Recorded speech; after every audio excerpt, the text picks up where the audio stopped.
Welcome to the Osmo Early Bird Podcast. It's your old pal Emac coming to you with one Adam Ship, my money share, as we're winding down the MLB slate as we're heading into September. It's time for playoff races, which DFS people could not care less about.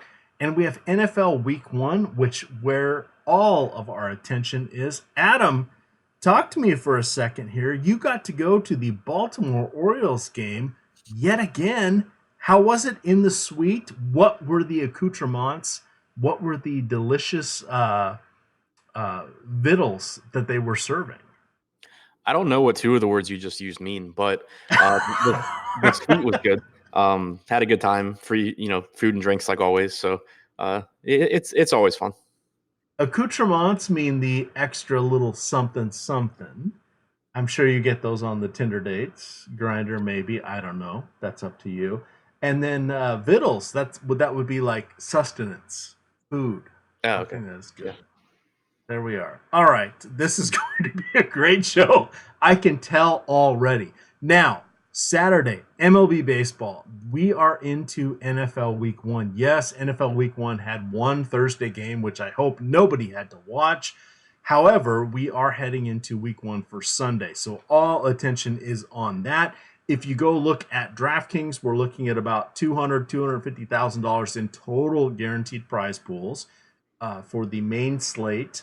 If we are looking at FanDuel, it is about the same. We have 4 early games. We have 11 main slate games. We're going to do a DFS strategy show covering everything game by game. There will not be a live before lock on Saturday. However, we have a couple other NFL shows. We have 9 or 10 in the can already. You've got to check those out. We had the On the Contrary show on Friday. It was with Alex. You might know him as Osimo. Pettyfeth. You have seen him at the top of the tournament leaderboards. That is Travis Petty. And then you had Chris Baggs. So that was a great show. And then they also did a show. I think it was Alex and I forget who, but they did a Yahoo only show. So check that stuff out. There's a lot of good information out there. The interesting thing this year for NFL, we did not get to see a lot of preseason week 3 dress rehearsals. And in week 4, most of the starters played 1 or 2 series. So it's going to be an interesting season. We have a lot of information out there. We are guessing on a lot of things, but let's be smart and we can construct some very nice lineups. We are now going to focus on the MLB. Adam, 4-game early slate starting at 4:05. That sounds like about the time DFS touts wake up normally if they're full-time touts. Does that seem familiar to you? Yeah. Before I had an apartment that basically was a greenhouse, and I never slept past 8. You got to get those, what do they call them? Bombast blinds or heavy blinds. It's well worth the investment. Four, Yeah. five, $600, whatever it is. You got to get those at them. No, I mean it's been an intentional decision not to because I should wake up earlier. Well, some of us have to work, some of us have to work and have DFS, which is a great vocation. Let's hit the 4 early games here. It's going to be interesting. We've got the Yankees at Boston. Doesn't look like there's any weather issues for Saturday. There were a little bit on Friday night. Should not impede anything, but we have a 12 implied run total there. J.A. Happ, Rick Porcello on the mounds, respectively. We're looking at Arizona and Cincinnati. That is going to be in the Great American Ballpark. Alex Young and Luis Castillo. I know you have thoughts on him. Then we're heading into the later slate, 6:10, 2 games there. We have Danny Duffy going against Caleb Smith, a couple of southpaws on the mounds. And then we have Anthony Kay for the Blue Jays and Charlie Morton coming in for the Rays on the nightcap. Well, the afternoon cap. We'll talk about the main slate shortly. But let's break it down, Adam. The Yankees, J.A. Happ, Boston, Rick Porcello. I don't know if a 12-run implied total encompasses I think the technical term is shititude of what these two hurlers have produced today or through this season. What do you want to do with this first game? I would like to stay away from the pitching. I think the hitters are in good spots. J.A. Happ is back to not getting strikeouts this season, gives up power, and we know that there's a ton of good power hitters in the Boston lineup. And then Vic Porcello, never really been a great strikeout guy. He's taken steps backwards this year as well. Lots of power in the Yankees lineup. So all about the bats in this one for me. All right. Now the interesting thing, so we've seen Porcello, but I've got another site saying Josh Taylor as an opener, Brian Johnson as a probable long reliever. It doesn't matter. You may get lefties, you may get righties. They're all not going to be good. So you want to look towards the Yankees bats in that one. Moving on to Arizona and Cincinnati in the Great American Ballpark. That is Luis Castillo and Alex Young. Castillo has sort of broken through with regards to what he's doing against lefties this year, Adam. And you pointed that out about a month ago to me, and I was sort of shocked and said, you know what? I probably should not set this for 2 seasons or a season and a half now, nearly 2 seasons of history. He has been outstanding this year against lefties and righties. Any interest in Castillo? Any interest in Alex Young? Yeah, definitely interesting Castillo. Not a great strikeout matchup against the Diamondbacks, but only a 4-game slate. And Castillo does have great strikeout stuff. He's a very, very good pitcher. So I definitely have interest in him. For Alex Young, not the best spot against the Reds. They do have a lot of right-handed bats in their lineup that can do damage. Not a ton of strikeouts either. Nick Senzel possibly back in the lineup would strengthen Cincinnati's lineup also. The mid-range on pitching isn't very good, but I think I would rather take a chance on like Danny Duffy against the Marlins than Alex Young in Cincinnati. All right, and that's kind of the one key thing to think about. So September rosters have expanded. We are seeing starting pitchers pulled for relievers. We're seeing pinch runners coming in for some of our stalwarts, etc. This is in a different time of baseball, similar to those last 2 weeks of NBA, where kind of anything can happen. It is a mess. The one guy I'm looking at in our 6 o'clock slate is Anthony Kay here. Just checking out. So let's see, he has been drafted by the Mets drafted by the Mets twice. Well played, Mets. He has been semi-solid, looking at about an 8.5 strikeout per 9 rate. I don't know how long he's going to go in this one, so I'm not that excited about him. I don't know that I want to attack him. Do you know anything about Anthony Kay here for the 6-10 Blue Jays versus Charlie Morton and the Rays? So the last or the most recent game that Kay pitched was on September 1st. He threw 85 pitches. The day before that, or the start before that, August 27th, he threw 94 pitches. So he's fully stretched out. Fangraphs has him as the number 5 prospect on Toronto. He has, or yeah, he threw 31 in the third innings for the Mets, 36 innings for Toronto this season. Decent minor league numbers, struck out 24.5% after he came over to Toronto. So at 5,400 in Tropicana, I think he's a viable option. It's not a great spot. Like Tampa's not a great matchup. They have a 5.4 implied run total, but it's a 4-game slate. So I can see getting to some of him if he's not going to get too much ownership. Yeah, on the 2 pitcher sites, particularly DraftKings, he's going to be the guy that gives you a little bit of wiggle room at least. But he is staring down a 4.5 implied run total. On the other side, we have Charlie Morton, who is checking all of the boxes, going against the Blue Jays, who were recently no hit. However, they have a lot of power, Adam. They have a lot of pedigree, a lot of bloodlines. Bo Bichette, Dante Bichette's kid, Kevon Biggio, Craig Biggio's kid, and Vladdy Guerrero Jr. You all know who his dad is. That's an intriguing matchup. Not going to scare me as much against Charlie Morton as a semi-ground ball pitcher. However, Charlie Morton, 9,800 on DraftKings. Can we get there? Yeah, I think that the price tag's fine. It's in Tropicana, 3.3 implied run total for Toronto. He's a little bit cheaper than Castillo against the Diamondbacks. Yeah, I like Morton a lot. It's a really appealing price tag. All right, and then our last game, we have, let me set the filters. We have Kansas City and Miami. You have Caleb Smith, the strikeout artiste. However, he has gone 89, 103, in 102 pitches in 106. So I want to put that out there. He's 8,900. However, Miami has said, you know what, we're not really going to push things with our young talent. Do we think we get him for 95 pitches at 8,900? Is that worthwhile against Kansas City, who will not have a DH? Not that it matters much because they really only have about 4.5 MLB caliber hitters that we should be afraid of. Yeah, I think Smith's price tag is nice. I think the matchup against Kansas City is good. Threw 89 pitches his last time out, but gave up 6 earned runs. I'm not particularly concerned about a pitch count. He threw 103 pitches to start before that, 102 the one before that. Pretty good matchup against Kansas City. Plenty of strikeouts in the lineup. The park is favorable. It helps to limit some power. If you wanted to take hitters against him, I think that the 4 righties at the top are all pretty decent options. But 8,900 is one of the cheaper salaries we've gotten on Smith in a while.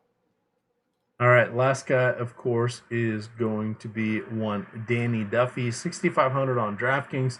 Again, we have 8 pitchers to choose from. He is going to head into the teeth, the gums, shall we say, of the Marlins. They will have a lot of righties. Is that any concern? Because their average righty has about a 130 isolated power against lefties. For Kansas City? Yes. Oh, no, for Miami. Yeah, Miami going against Duffy. It cuts down the strikeout upside a little bit for Duffy, but I think that his salary is still good enough that I'd be interested against the Marlins. You can look to like a Garrett Cooper or Alfaro or Castro. Like those guys are all fine, but in this park and with it being a 4-game slate, I think that the salary on Duffy is most appealing. All right, that's going to hit us there for the 4-game, 4 o'clock slate / early slate. Now we're going to hit on the 11 games for the main slate. We are going to start out with Texas at Baltimore, your hometown team. We have Edson Volquez. Oh my God, when have we last seen Edson Volquez? Well, apparently the last he's thrown on September 1st and September 3rd. He's gone about 20 pitches on the average. He is the opener. It looks like it's Ariel Gerardo, who you and I have not argued against, but have said, is he the worst pitcher in Major League Baseball? That is a question mark at any given time. What do you want to do with the Baltimore bats? Because we're not going to look at either of these pitchers. And then we have Aaron Brooks on the other side there for Baltimore. Not exactly warm in the DC metro area on Saturday. What do you want to do with your hometown Baltimore Orioles? I think it's a decent game for offense. Right now, it's a 4.9 implied run total for Texas, 4.7 for the Orioles. Neither pitcher, particularly good. Gerardo doesn't strike guys out, gives up a little bit of power, and the Orioles are reasonably priced. I think the Mancini, Santander, DJ Stewart. DJ Stewart's a really good value option. The other two just have enough power to take advantage of Gerardo. For Aaron Brooks, he's put together some decent starts recently, but I'm not buying into it. I don't really see anything that looks particularly good from a plate discipline standpoint or anything like that. So I think that looking to guys like Willie Calhoun, Nick Solak, Shin-Soo Choo are pretty appealing spots. Danny Santana at 5,100 on DK saying, hey, you're not going to mention me, Adam? Yeah, him too. There we go. Now, when I say it's not really going to be warm, it's going to be 80 degrees, about 50% humidity. That is not the sweltering summer that we are used to. We are heading into September here. So that is one thing you want to look at the ballparks. What is the weather going to be? It's no longer hot across the board. And this is where you can definitely find a little bit of edge. Talking about the edge, we're going to move on into Pittsburgh. They're hosting the Cardinals. You have Adam Wainwright, who has been solid. He's 37 years old. He's going against Steven Brault. This one for me, kind of a stay away. We have 22 pitchers and 22 teams in action. I don't want either of these guys, but Wainwright, again, 8,300, Brault at 6,000. Any interest as either as an SB2? Yeah, I don't think either one's that appealing. Wainwright is pretty reasonably priced. The Pirates just don't strike out that much, and they have a pretty balanced lineup. I prefer Wainwright against right-handed heavy lineups that preferably strike out more than Pittsburgh. Brault is cheap enough where he's viable. Like when he throws strikes, he has pretty decent stuff and can be pretty effective. But I don't love the matchup against the Cardinals. You have some pretty good right-handed bats with Goldschmidt, Ozuna, DeYoung, Molina hitting in the middle of that order. So if I can find ways around it and make lineups without Brault, I'll be pretty happy. Yeah, this is going to be the fifth time that Wainwright has faced Pittsburgh. He has just a tick over one strikeout per inning against them, against the just shy of one tick per strikeout or per strikeout per inning on the rest of the league's teams. It's a mess. I don't want either one. Let's move on to our next one. Now we have some interesting things to talk about, Adam. We're going to look at the Angels. We're going to look at Dylan Covey. 4,200. Let's put a pin in that one. How do you feel about Andrew Heaney at 11,500? That's a Sonny Gray treatment going against the White Sox. White Sox are a bit of a mess at this point this season. A little bit of power, not as much as we would have thought. A little bit of strikeouts, again, not as much as we would have thought. However, 11,500 for Andrew Heaney just does not seem like a savvy play on DraftKings. Yeah, I can't really see getting there on DraftKings. I think he's a really good play on FanDuel and on Yahoo at 8,800 and 45 respectively. Yeah, 45 on Yahoo. He's the fifth most expensive pitcher, barely. We'll circle back on the other sites, but good call out there. On the other side, if you wanted to attack Dylan Covey, what would you attack him with? Everyone on the Angels, he's terrible. There you go. 6.9 ERA, 1.6 whip. Not good times at all. Let me get to his home run numbers. Oh gosh, just 11 in 52 innings. However, we prorate that to about 200 innings. We're looking at 39 home runs, which would be right amongst the league leaders. You do not want to go there. Moving along, Marcus Stroman with his new team, pitching for the Mets, going against Philadelphia. Philly doesn't have a lot of lefties, but they have a few guys that are getting healthy, including Jay Bruce. We'll have to see who is in the lineup. On the other side, a more expensive than usual Drew Smyly, at least on DraftKings. His last three starts, we've seen him at 4,600 even on all three. He is now 7,200. That feels like a trap, Adam. If you're streaming on season-long leagues, I'm fine with it. I don't want any part of him on DraftKings. What do you like for either of these hurlers in this game? Not a whole lot here for me. Smyly in a pretty tough spot against the Mets. Not a great strikeout lineup there. Pretty decent offense as well. And Smyly isn't a good pitcher. It was just that he was so cheap for a while that he kept being a good play. For Stroman, pretty decent pitcher at preventing runs. One of the lower barrels per batted ball percentages in baseball this year. Really good ground ball percentage, but that doesn't really translate to DFS points all that well. It's not a great matchup against Philadelphia, so I don't anticipate having too much of the pitching in this game, but if I had to pick one, it would be Stroman. All right, moving along here. This is the Yahoo special game. We have Jake Odorizzi versus Aaron Savali. If you have not been playing on Yahoo, what the heck are you doing? They have $1 million baller, no management fee free tournament. $1 million is going to be paid out. My best guess is it's going to be about 85% filled. Yes, it's a little spendy at $25 per entry. However, it is a 10 entry max. So, those jerks like the Chipotle brothers, Alex Baker, you know him as Osmo, your 10 versus their 10, my 10 versus their 10, I'll take my chances. Now, they also are putting out the $3,000 no management fee tournament. That is $3 to get in, 10 entry max, no management fee. So the 10% management fee contest on Friday went off at about 80% filled. I will be surprised if this one fills. So check it out. If you've not yet signed up for Yahoo, go to the Spotlight Hitters and Spotlight Hitters and Stacks articles. Third paragraph gives you the link and instructions on how to sign up, matching your first deposit bonus up to $30 in Yahoo Sports Rewards points. They are just as good as cash and are available for immediate use.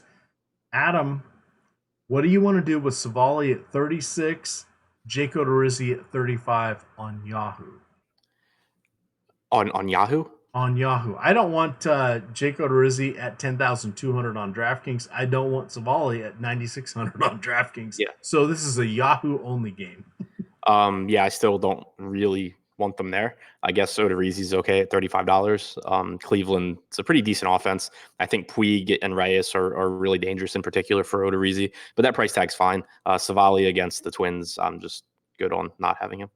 All right, cruising on to the next game. Chicago versus Milwaukee. Feels like they've played 18 times this year. Well, not quite, but they are going to before the end of the season. You have Yu Darvish, who has corrected his walks issue. You have Gio Gonzalez. Yeah, still not the best against righties, but does not necessarily get blown up as often as people think.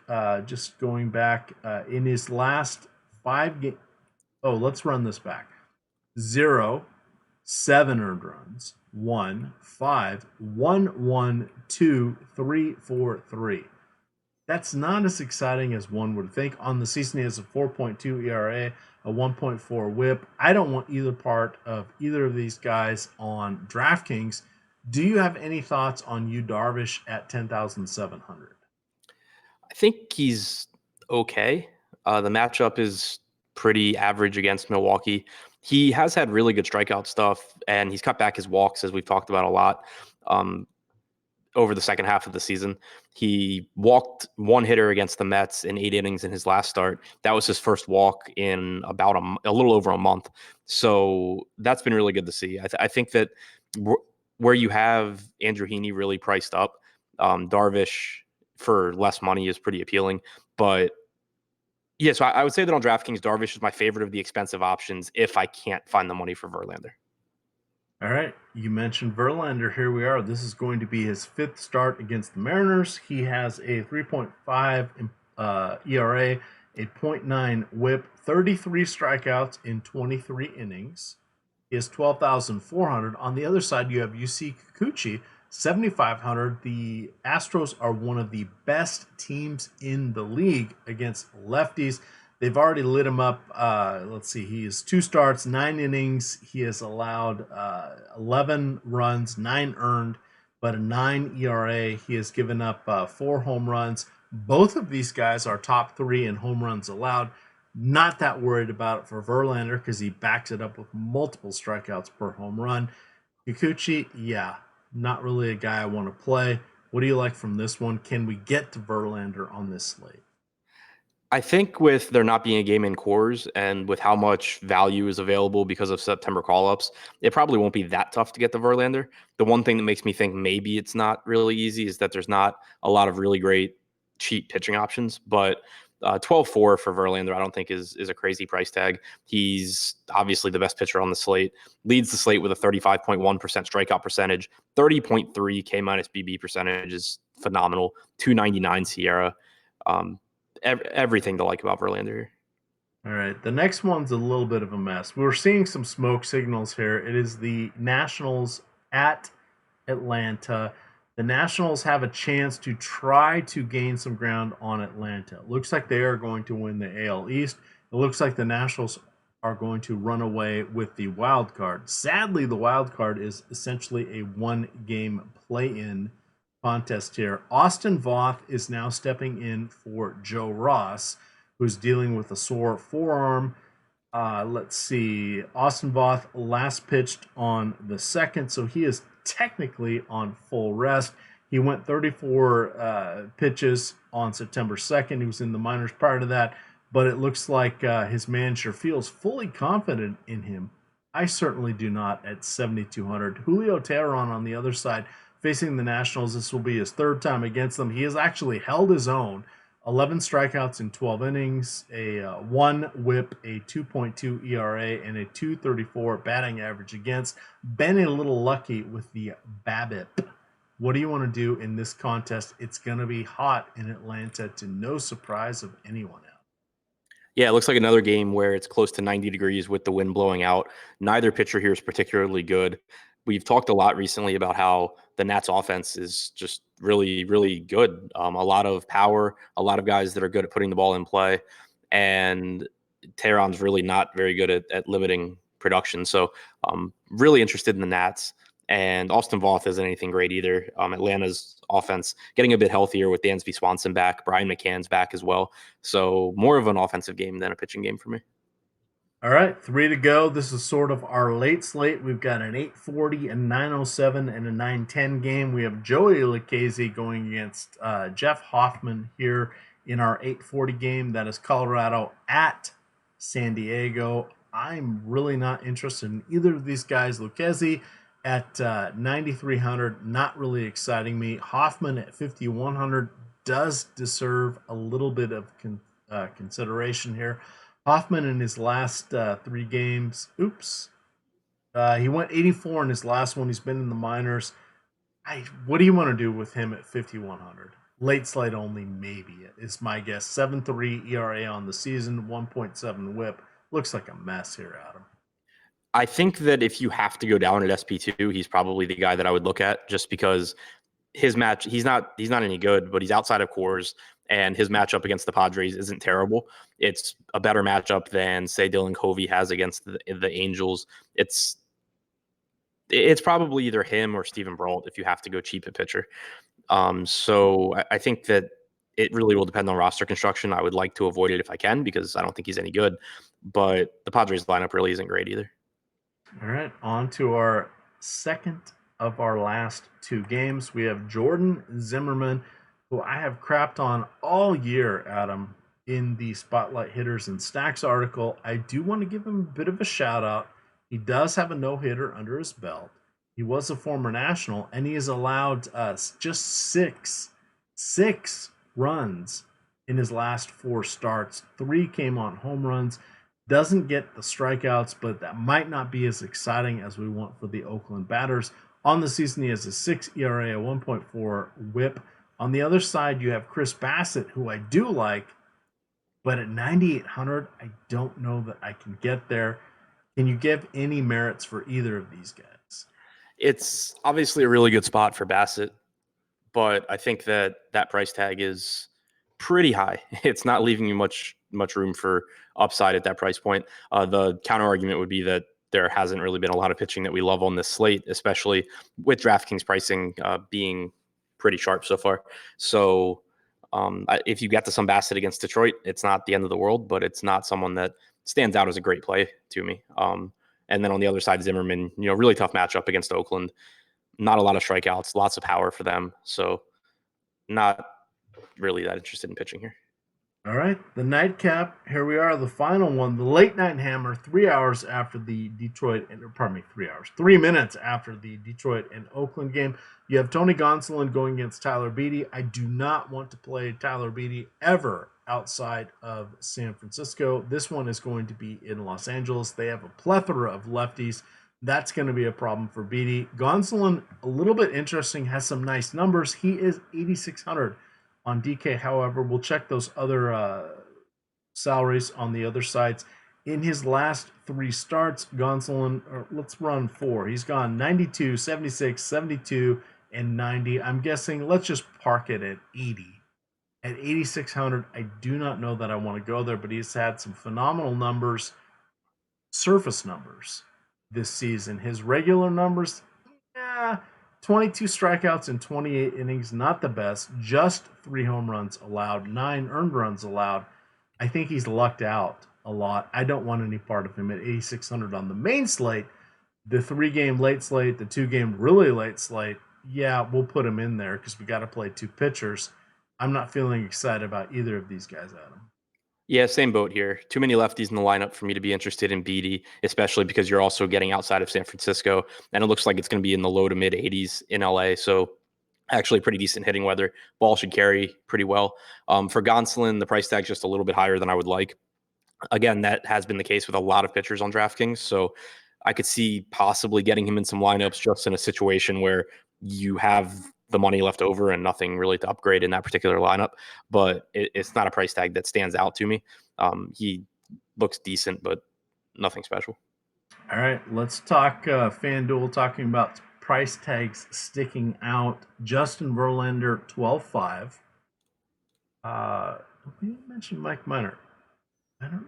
We're seeing conflicting stuff here on who's going for Texas. Let's assume Minor's out of the picture. You will get Adam and I at a special time, 10 a.m.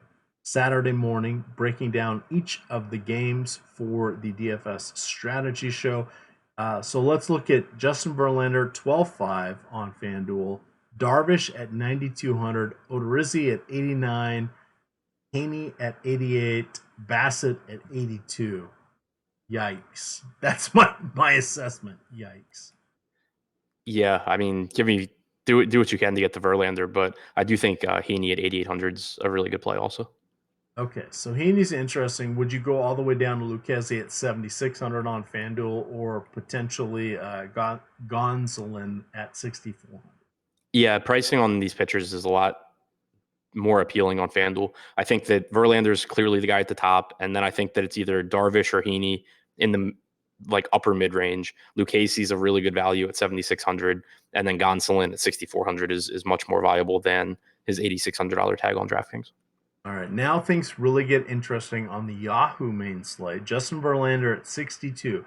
Generally, we do not see many pitchers above 59 unless it is Verlander, Scherzer, etc., Kershaw from time to time, depending on the matchup. So you have Verlander at 62, Darvish against Milwaukee at 46, Haney against the White Sox at 45, Bassett at 42 against Oakland, or Lucchesi at 37 against Colorado. I still want to get the Verlander if I can. Yeah, I mean, I really like the salary on Lucchesi again there. Bassett's more affordable too against Detroit.